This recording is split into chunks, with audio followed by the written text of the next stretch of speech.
by Motorsport South Africa and its partners Toyota, Ford, Sasol and Volkswagen.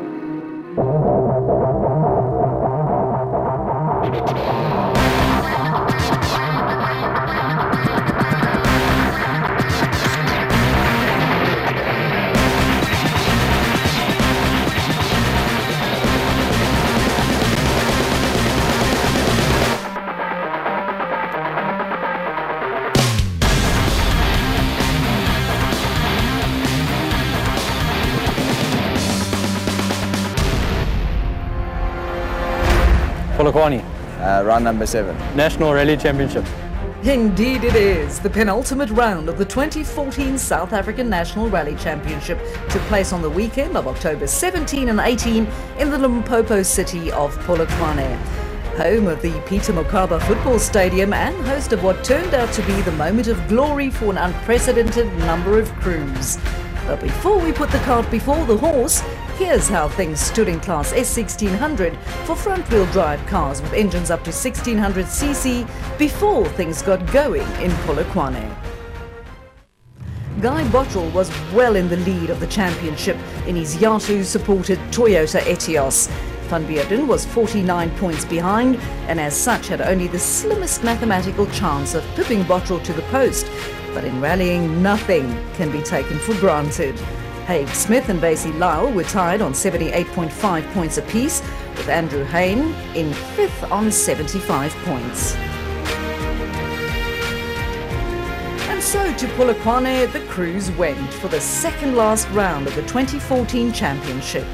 For most of them, however, it was a case of chasing the dust left in the wake of the flying young Guy Bottrell and navigator Simon Basie Lyle. The pair had already racked up 5 wins from 6 starts in 2014, and it would take a reckless man to bet against them on round 7. Still, there'd been that one DNF mid-season, so you just never know. But Bottrell has a good head on his shoulders and was clearly determined to see off the championship in Limpopo. Looking forward to getting out there, getting the job done and hopefully finishing it off for this rally. So we're looking forward to it, and certainly we're not going to push extremely hard. We're not going to take many chances. We don't need a lot of points, so yeah, we're just going to be quite happy to finish the rally. But what about the guys chasing him? His closest rival in 2014 has been the former track racer Chad van Beerden, who's partnered by Nico Swartz in the Gem Sport Volkswagen Polo. The pair had shown remarkable pace at times and was there to capitalise with a win when Bottrell faltered on the Imperial Cullinan rally. Unfortunately, Van Beerden's Polo had shown reliability issues on the previous round of the championship, which took place in the Cape, so the youngster was both wary and realistic at the start of the Polokwane Motor Rally. I think the plan for this rally is just to make sure that we finish second in the championship, so we rack up enough points to do that, and yeah, I guess go for the win. We're at the end of the season and not much else to do with that. With Bottrell well clear at the top of the table, the real fight in the 2014 championship was for second place, and with Van Beerden, Haig Smith, Basie Lyle and Hayne all within 6 points of each other, it was shaping up to be a fairly fierce affair in Polokwane. But before we tell you about the Class S1600 battle, let's take a quick look at what happened in Class S2000, South Africa's top class in rallying, which features 4-wheel drive vehicles with a powerful 2-litre naturally aspirated engines. As with the crews in Class S1600, it was a Toyota driver who was at the top of the standings going into the penultimate round. In this case, it was Castrol Team Toyota Works driver Leroy Poulter with navigator Alvin Kutsia reading his notes. The pair had achieved 3 rally wins earlier in the season, as well as 2 second-place finishes. This put them 31 points clear of teammate and former champion Hargen Fecken. With Carolyn Swan doing navigator duty, the pair was within range to capture the championship themselves, though Poulter was the clear favourite in terms of the standings. Defending champions Mark Cronje and Robin Houghton were in third in their Ford Fiesta, a further 5.5 points behind Fecken, with Sasol Volkswagen's Hans Weiss the only other potential challenger. But Weiss's title chase was mathematical at best, as he was 39.5 points behind Poulter going into round 7. So with the scene set, it was clear that Cronje and Houghton had to go hell for leather if they wanted any shot at the title. This they did, but to their detriment. Contact with the gatepost early on day 1 saw them retire with a damaged front suspension, effectively handing Poulter the title on a platter. Things played out even easier than anticipated for Poulter when Fecken overcooked a corner and lost 10 minutes at the start of day 2. And so all Poulter and Coetzee had to do were cruise to the finish. This they did in fine style, though cruising might not be the best description. The pair still won the Polokwane rally by exactly 2 minutes over Weiss, who was driving with standing navigator Hans van Goor, Class S2000 Challenge driver Wilbur Dippenaar with Kes Naidu beside him in the PZN-sponsored Toyota Auris claimed the final step of the podium after a tough battle with Sasol Volkswagen's Gugu Zulu and Carl Peskin. This also handed Dippenaar the 2014 title in the Class S2000 Challenge for older spec rally vehicles. But in the end, the 2014 season very much belonged to Poulter and Coetzee. For Toyota, this was the first rally championship since the legendary Serge Damso won the title in 2004, breaking a 10-year drought for the Japanese marque. And for Coetzee, the 2014 title made her the first female navigator in more than 4 decades to hoist the crown.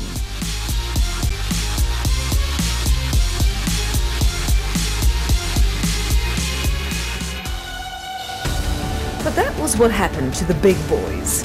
A small step down from the glory of the 4-wheel drive S2000 machines are the 1.6-litre 2-wheel drive rally cars, piloted by the champions of the future. To these men and women, Polokwane was the next in a long line of battles dating back to the start of 2014. For Bottrell, it was a chance to seal the championship, while the other crews still had to slug it out for second. As has become customary, the Polokwane Motor Rally featured 2 different sets of stages over the course of the 2-day event. Day 1 stages were all to the south of Polokwane, with Day 2 taking place to the north. First up was a 10-kilometre dash through the ground surrounding Polokwane Brick, with a spectacular romp through the actual brickyard shortly before the finish.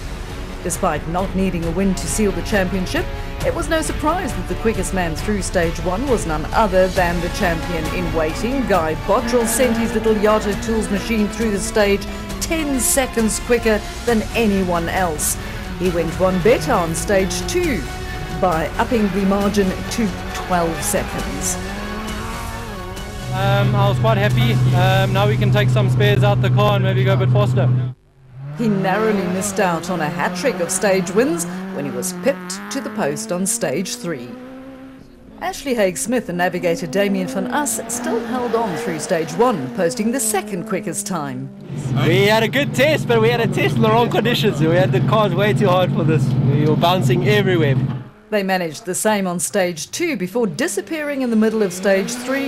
In actual fact, his demise came much closer to the end of the stage, but still took Haig-Smith out of day 1 and placing him under pressure if he wanted to have a crack at the second place in the championship. Paul Franken and Henry Kern in the Manitou-supported Volkswagen Polo were third quickest on stage 1. Yeah, it's a very tight stage, but we managed to stay out of the trees and the rocks, so I think it went okay. They also recorded the third quickest time on stage 2 and did one better on stage 3, where they came through just 7 seconds behind Bottrell. Other drivers making an impact early on included Matthew Basie-Lyle with navigator Skalk van Heerden in the Fragram Toyota Etios. Andrew Hain and Robbie Coetzee also showed their intent by posting fast times on all 3 opening stages. But none of them managed to beat Bottrell's times, except for the young Ferodo driver Ernie van der Walt. With James Ulrich reading the notes, the crew went quickest of all on stage 3, beating the time set by Bottrell by 0.4 of a second. But the young man had every reason to be proud. But what about Bottrell's only championship challenger, Chad van Beurden? The youngster, with Nico Swartz reading his notes, never exited stage 1. Engine problems put an end to his challenge, and so Bottrell effectively became champion right there and then. So after 3 gravel stages, it was Bottrell who held a 38-second lead over second-placed Franken. Vasey Lyle was in third, just over a minute back, and he had Hayne breathing down his neck. Van der Walt was in fifth after his great performance on stage 3. A quick visit to the Dunlop Service Park followed, after which it was time to tackle the next loop of stages. First up was another run through the stage known as Dupriya. Initially used as stage 2 in the morning session, it now served as stage 4, 10 kilometres of rough and testing gravel. By now Bottrell was clearly in the swing of things as he notched up his third stage win of the Polokwane Motor Rally.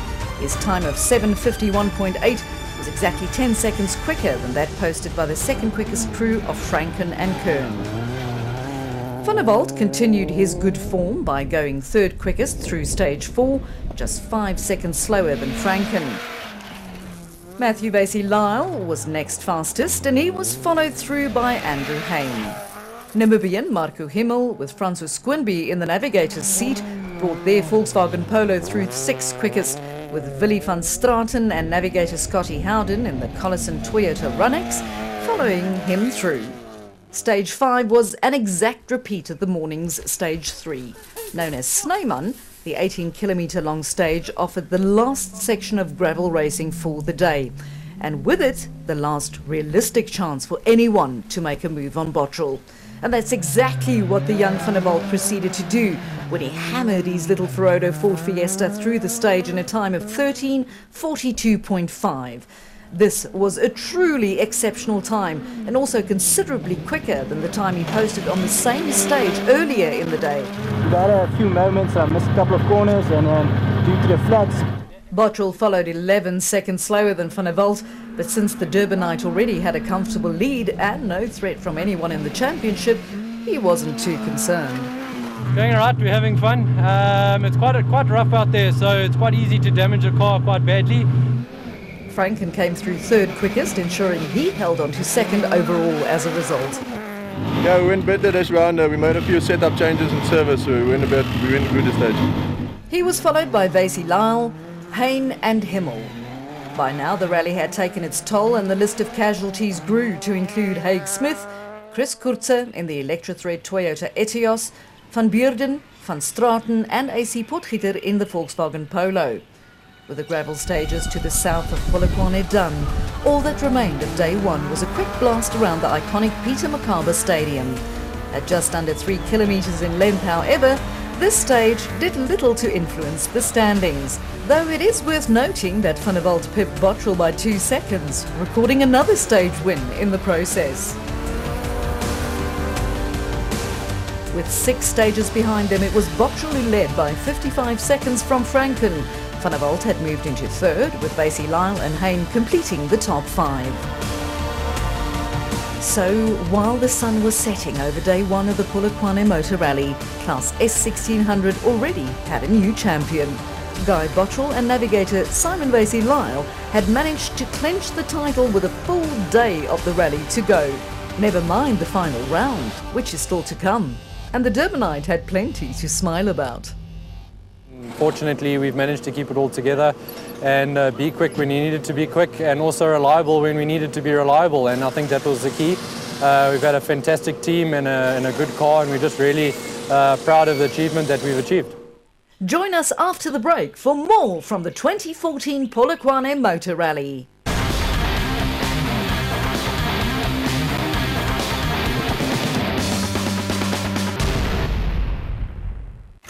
By Tiger Wheel and Tire.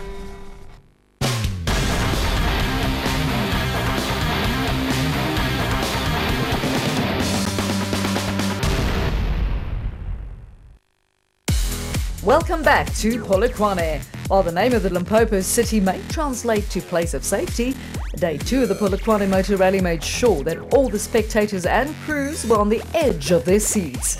Day 2 consisted of 4 gravel stages, all run to the north of the city, as well as another run through the stage at the Peter Mokaba Stadium. But first up was stage 7, known as the Kruger. At 31 kilometres in length, Kruger was the longest stage of the event. To make matters even more interesting, it was to be run as the first of the 2 morning stages without a service break in between. That didn't seem to deter Chad van Beerden and Nico Swartz in the Gemsport Volkswagen Polo though. The pair had entered day 2 under Super Rally regulations after engine trouble halted them on the first stage of day 1. They clearly had a point to prove as they took 21 seconds off the time posted by rally leader Guy Bottrell in the Yato Tools Toyota Etios. Not that Bottrell felt any pressure. The championship was already in the bag, and he held a comfortable lead of 55 seconds overnight. With that said, he still posted the second quickest time on the stage. I battled to see the corners. I don't know if it's just me, but I couldn't get my braking right. Third fastest was the Ferodo Ford Fiesta piloted by Ernie van der Walt. His time was only 2.4 seconds slower than Bottrell, and the youngster was now clawing back a lot of time that he lost on day 1. Paul Franken in the Manitou Volkswagen Polo followed 3 seconds behind van der Walt, but was still comfortably retaining his second position overall. Marco Himmel, Matthew Vasey-Lyle and Andrew Hayne all followed, posting respectable times on the longest stage of the rally. On to stage 8 then, known as Schulenburg. At 15 kilometres long, it may have only been half the length of the previous stage, but in rallying there's really no such thing as a walk in the park. For the resurgent Van Beerden, it was another opportunity to show his class, and that's exactly what he did by posting the quickest time yet again. His time was 14 seconds quicker than that achieved by Bottrell, who was second fastest on this stage. Remember, Bottrell still held a comfortable lead and had already clinched the championship, but even so Van Beerden's times were very impressive. Franken again posted the third fastest time, just a single second slower than Bottrell. Himmel and Van der Walt came through next quickest, their time split by only 0.1 of a second, which really isn't very much over a 15-kilometre rally stage. Vasey-Lyle and Andrew Hayne came through next fastest, though both of them lost more than 20 seconds to the leader. And that leader was none other than the 2014 champion Guy Bottrell. His lead was now just over a minute, with Franken in second and Van der Walt still in third. Vasey-Lyle was still holding on to fourth place, and Hayne rounded out the top 5. With a loop of 2 morning stages done, the crews were given a chance to lick their wounds and repair their steeds at the Dunlop Service Park before heading out to take on another loop of 2 stages in the same area. As a matter of fact, the next stage was an exact repeat of stage 7, the longest on the rally. This time doing service as stage 9, Kruger was the second to last gravel stage of the event. By now it was clear that Bottrell had backed off a bit, though he was still setting highly respectable stage times. On stage 9, for instance, he posted a time of 21:27.4, 13 seconds faster than the time posted by Franken in the Manitou Volkswagen Polo. Franken himself was clearly not in the mood to give anyone a chance to take second place from him, and the young man kept pushing. But it wasn't Bottrell nor Franken who set the fastest time on stage 9. That distinction belonged to Van Beerden, who proceeded to blitz yet another stage. His time of 21:09.5 was 22 full seconds faster than the time posted by Bottrell, thus possibly affording us a glimpse of things to come. Behind the 3 quickest crews came Matthew Vasey-Lyle in the Program Toyota Etios, with Ernie van der Walt in the Ferodo Ford Fiesta just 0.1 seconds slower. None of these times did much to influence the standings, and so the circus moved on. By now it was clear that Van Beerden was on the fly. He romped through stage 10, known as Oudlemans Versoil, in just 14 minutes 35.7 seconds, despite the stage being 24.2 kilometres in length. This was an impressive 33 seconds quicker than the time posted by Bottrell, who in turn still pipped Marco Himmel in the Volkswagen Polo by a second and a bit. Franken, AC Potgieter, Matthew Vasey-Lyle and Ernie van der Walt all posted times within 7 seconds of one another, again ensuring that the final outcome remained the same. And then suddenly, there were no more gravel stages left. The Polokwane Motor Rally 2014 was dusted and very nearly done too. With stage 10 behind them, the crews were given one last opportunity to service their race vehicles before heading back towards the Peter Mokaba Stadium. All that remained of the event was one final 3-kilometre romp around the football stadium. And round 7 of the South African National Rally Championship would also be history. And so came the final stage of the rally. With such a short distance and on tarmac to boot, it came as no surprise that the stage times were extremely close. Still, Bottrell managed one more stage win, possibly just for posterity. His time was 1.7 seconds quicker than that of the flying Van Beurden. Ernie van der Walt followed 2 seconds later, with Matthew Vasey-Lyle a second behind him. The only real loser on the stage was Paul Franken, who clocked a time of some 8 seconds slower than Bottrell's. But then again, Franken had a comfortable buffer to third place anyway. So, no drama there. And here's confirmation of Bottrell's 6th rally win of 2014. He took the checkered flag by 1 minute 32 over Franken, who drove an inspired race for second in class. Van der Walt showed his class by nailing the final step on the podium, with Vasey-Lyle and Hein completing the top 5. For Franken, his second place in Polokwane was the second place of the season. He managed the same result on the previous round held in Cape Town.